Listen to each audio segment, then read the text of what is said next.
على أشرف الأنبياء والمرسلين سيدنا ومولانا محمد وعلى آله وأصحابه أجمعين۔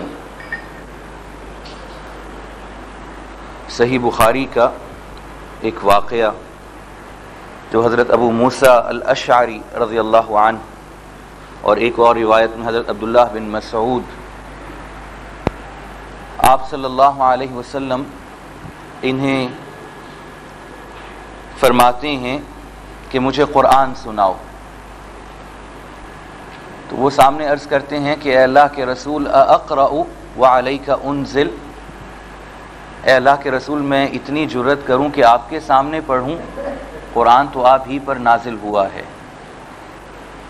اس واقعے میں ذرا صحابہ کرام کا ادب بھی دیکھتے رہیے گا، آگے بھی یہی بات آ رہی ہے۔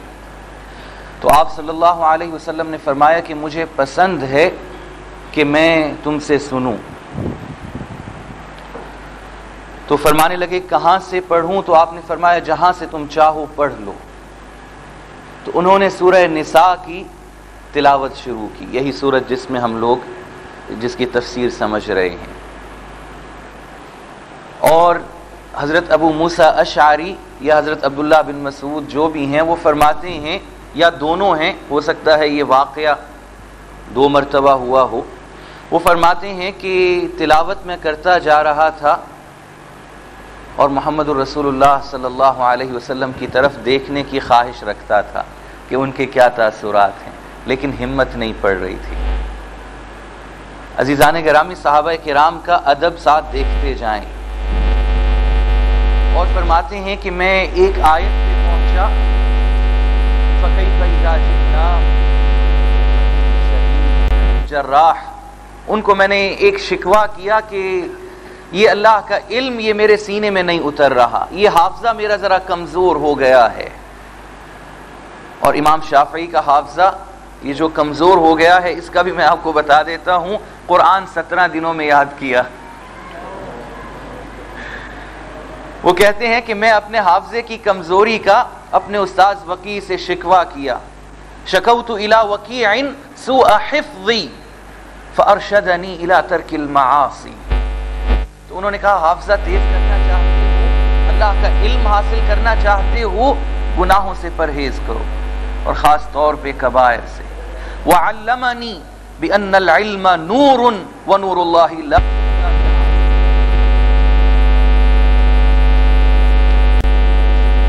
ان آیات کی ذرا سیاق و سباق پہ غور کریں۔ فرمایا وما ان کا کیا بگڑتا تھا، لفظی ترجمہ کر رہا ہوں، ان کا کیا بگڑتا تھا؟ لو آمنوا باللہ والیوم الآخر، اگر اللہ پہ ایمان لے آتے، آخرت پر ایمان لے آتے، ان کا کیا جاتا، ان کا کیا بگڑتا؟ خطاب کس سے ہو رہا ہے؟ صرف اس وقت کفار مکہ سے نہیں ہو رہا، یہ قرآن صرف کفار مکہ کے لیے، قریش کے لیے یا صحابہ کرام کے لیے نہیں تھا، یہ تا قیامت جو پڑھے گا اس کو ہر اس کے لیے ہے، تمام کائنات کے لیے۔ ان ہوا الا ذکر للعالمین، یہ یاد دہانی ہے تمام کائنات کے لیے، کسی ایک گروہ، کسی مخصوص طبقے کے لیے نہیں ہے۔ یہ ایک طرح سے ہمیں بھی خطاب ہے کہ تمہارا کیا بگڑتا ہے اگر تم اللہ پہ ایمان لے آؤ، اگر آخرت پہ ایمان لے آؤ، تمہارا جاتا کیا ہے؟ وَأَنفَقُوا مِمَّا رَزَقَهُمُ اللَّهُ، اور جو اللہ نے رزق دیا ہوا ہے تمہارا تو نہیں ہے ذاتی ہے۔ تم دیکھتے نہیں ہو جو آدمی کروڑ پتی تھا، ارب پتی تھا، کھرب پتی تھا، مرا کیا ساتھ لے کے گیا؟ بڑے سے بڑا بادشاہ تھا، مرا کیا ساتھ لے کے گیا؟ تم دیکھتے نہیں ہو اس کو رزق کس نے دیا ہے، اس کے بعد پھر اوروں کو اللہ بانٹ دیتے ہیں، یہ تو اس کی دین ہے۔ تمہارا کیا جاتا کہ اللہ کی راہ میں اگر خرچ کر دیتے۔ وَكَانَ اللَّهُ بِهِمْ عَلِيمًا، اللہ تو ان کے ایک ایک لمحے سے واقف ہے۔ زندگی جس طرح گزار رہے ہیں، جس ڈھب سے گزار رہے ہیں، اللہ تو واقف ہے، اللہ سے تو نہیں چھپ سکتے۔ ان اللہ لا یظلم مثقال ذرہ فرمایا یاد رکھو اللہ ذرے کے برابر بھی ظلم زیادتی نہیں فرماتے. وَإِن تَكُ حَسَنَةً يُضَاعِفْهَا، ہاں اگر تم نیکی کر لو تو اس کو کئی گنا بڑھا دیتے ہیں. ظلم تو ایک طرف، ایک نیکی کرو گے کئی گنا بڑھا دیں گے. اور حدیث میں آتا ہے کہ کم از کم ایک نیکی کا ثواب 10 اور زیادہ سے زیادہ 700 گنا، جتنے خلوص سے کریں گے اتنا ثواب ملے گا. وَيُؤْتِ مِن لَّدُنْهُ أَجْرًا عَظِيمًا، اور صرف اتنا نہیں ہے، اجر عظیم اپنے طرف سے عطا فرمائیں گے اپنے بندوں کو. اور اب یہ آیت آ رہی ہے کہ اے نبی وہ لمحے، وہ وقت یاد کریں جب یہ ساری کی ساری امتیں اکٹھی ہوں گی میدان حشر میں، ان پر ان کے نبی گواہ ہوں گے. اور گواہی سے کیا مراد ہے؟ وہ چھانٹی فرما رہے ہوں گے، گواہیاں دے رہے ہوں گے کہ یہ میرا بندہ ہے. گواہیاں دونوں طرف سے ہوتی ہیں، ان فیور اور اگینسٹ. یہ بات ذرا ذہن میں رکھیں. گواہی، شہادت دونوں طرف سے ہوتی ہے کہ یہ میرا بندہ ہے، اے اللہ یہ آپ کا بندہ ہے، یہ میرا امتی ہے، اور اے اللہ یہ اس نے قرآن کو چھوڑے رکھا تھا، جس طرح ہم سورہ فرقان میں پڑھ چکے. گواہیاں دونوں طرف سے آ رہی ہیں. اور قرآن کے بارے میں بھی یہی بات فرمائی، القرآن حجت لک او حجت علیک. صحیح مسلم کی روایت ہے، قرآن یا تو تمہارے حق میں گواہی دے گا یا خلاف گواہی دے دے گا. دو باتوں میں سے ایک بات بنے گی. تو رسول اللہ یہ گواہی دیں گے، اور اللہ تعالی ہمیں ان لوگوں میں شامل فرما لیں جن کے حق میں گواہی دیں گے کہ اے اللہ یہ میرا امتی ہے. اور فرمایا کہ یہ اس کا دار و مدار کس پہ ہے کہ میری ہمدردیاں، میرے عقائد یہ اللہ کے ساتھ ہیں، میرے عقائد درست ہیں یا میری ہمدردیاں.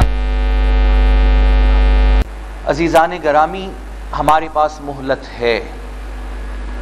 وہ لوگ جو ہم میں نہیں رہے ان کی مہلت ختم ہو چکی. یہ بات ذرا سمجھ لیں، بہت اہم بات ہے. ہم جب تک زندہ ہیں، جب تک یہ زندگی کی گھڑیاں یہ ٹک ٹک چل رہی ہے، مہلت ہے. زندگی ختم، مہلت ختم. اب وہ صدقہ جاریہ، اب وہ اولاد، ایک اولاد، وہ تبھی کام آئے گی اگر میں حزب اللہ میں ہوں. اگر میں حزب اللہ میں ہوں، یہ بات ذرا سمجھ لیں. اگر خدا نہ خواستہ حزب الشیطان میں ہوں، پھر خواہ صدقہ جاریہ کتنے ہی چھوڑ جاؤں کوئی کام نہیں آئیں گے. خواہ جتنی نیک اولادیں شاگرد چھوڑ جاؤں کوئی کام نہیں آئیں گے. یہ بات ذرا سمجھ لیں. صدقہ جاریہ بھی تب ہی کام آئے گا اگر میں اللہ کی جماعت سے تعلق رکھتا ہوں. ہاں اب اگر کبیرہ گناہ ہیں تو اولاد کی دعائیں بھی کام آ جائیں گی، تو شاگردوں کے صدقہ جاریہ بھی، یہ ساری چیزیں کام آ جائیں گی. لیکن حزب اللہ میں ہونا، یہ کار نبوت سنبھالنے والا ہونا، یہ تو بہت ضروری ہے. اس کے بغیر کام چلے گا ہی نہیں. ان اللہ لا یغفر ان یشرک بہ ویغفر ما دون ذلک لمن یشاء. اور یہ آیت اسی صورت میں 2 مرتبہ وارد ہوئی. ترجمہ ہے کہ اللہ تعالی اس بات کو تو نہیں بخشیں گے کہ ان کے ساتھ شرک کیا جائے. اس کے علاوہ اور ہر گناہ اللہ تعالیٰ بخش دیں گے. اللہ شرک برداشت نہیں فرماتے، اپنا شریک برداشت نہیں فرماتے. شرک کسے کہتے ہیں؟ اردو میں بھی ہم استعمال کرتے ہیں شراکت داری. اللہ کے ساتھ کسی کو ملا دینا. ہم لوگ اس ڈیفینیشن کو یا شرک کو، اس ٹرم کو بڑا محدود کر لیتے ہیں اور صرف شرک فی العبادت تک لے آتے ہیں کہ کسی اور کے سامنے سجدہ نہیں کرنا، کسی اور کے سامنے سجدہ کر لیا شرک ہو گیا. نظر، نیاز، منت، دعا، ہم بس یہیں تک محدود رکھتے ہیں اپنے آپ کو. عزیزان گرامی، یہ بات سمجھ لیں، جو شرک اکبر کی 4 قسمیں ہیں، اس میں شرک فی العبادہ بھی ہے، لیکن وہ ایک قسم ہے۔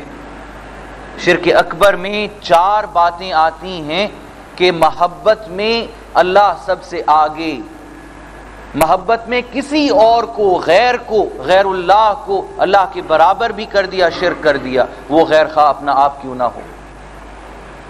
یہ شرک اکبر کی قسم بتا رہا ہوں۔ یہ زندگی گزارنے کا